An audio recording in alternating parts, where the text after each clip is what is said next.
There's a specific type of person walking around right now. They quit Instagram, they quit TikTok, they quit Twitter. Maybe they even got rid of their phone entirely, and they're obsessed with telling you about it.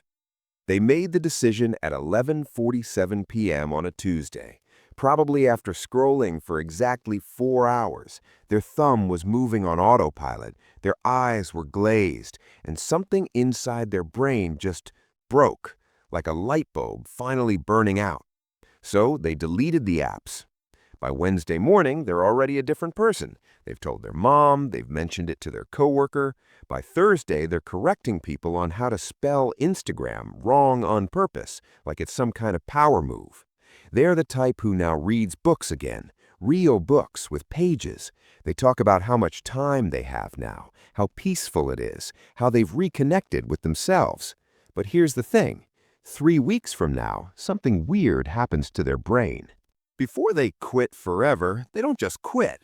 First, they download all their photos, every single one. Why? They won't look at them. They'll sit in a folder called Instagram_backup 2025 and never be opened again. But it feels important. It feels like they're saving something.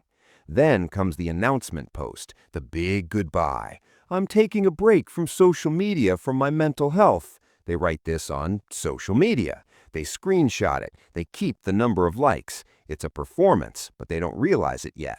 Then the weird part starts. They find themselves opening their phone to check Instagram. The muscle memory is insane. Thumb goes straight to where the app used to be. It's like their finger is haunted. They notice the absence, the emptiness where the icon should be, and for a split second, they feel lost. So they fill it with something else. They download meditation apps, productivity apps, book apps. But here's the thing. They open the book app, read for 34 seconds, then switch to something else. Their brain is thirsty for that dopamine hit. They're just trying to get it from a different fountain now. They start checking email obsessively. They reorganize their photos. They go on Reddit for just 5 minutes. Spoiler, it's 3 hours. They're not really off social media. They're just on different social media, pretending it's somehow more enlightened. Here's what's actually happening inside their skull. The human brain is not built for the modern world. Specifically, it's not built for infinite content, for thousands of strangers, for the constant dopamine drip of likes and comments, for infinite scroll. When they were on Instagram, their amygdala, the fear center of their brain, was getting activated constantly. Why? Because social media is literally engineered to trigger it. Every notification, every comment, every scroll is a mini threat or mini reward. It's exhausting. So when they quit, their amygdala finally relaxes. The constant background radiation of anxiety, it leaves, and they feel amazing. But their brain also got addicted to that dopamine rush. Every notification, every like, every red dot, it hits the reward center like a slot machine. And now that supply is cut off, their brain is in withdrawal. The dopamine system doesn't just turn off, it recalibrates. It looks for the next source of stimulation.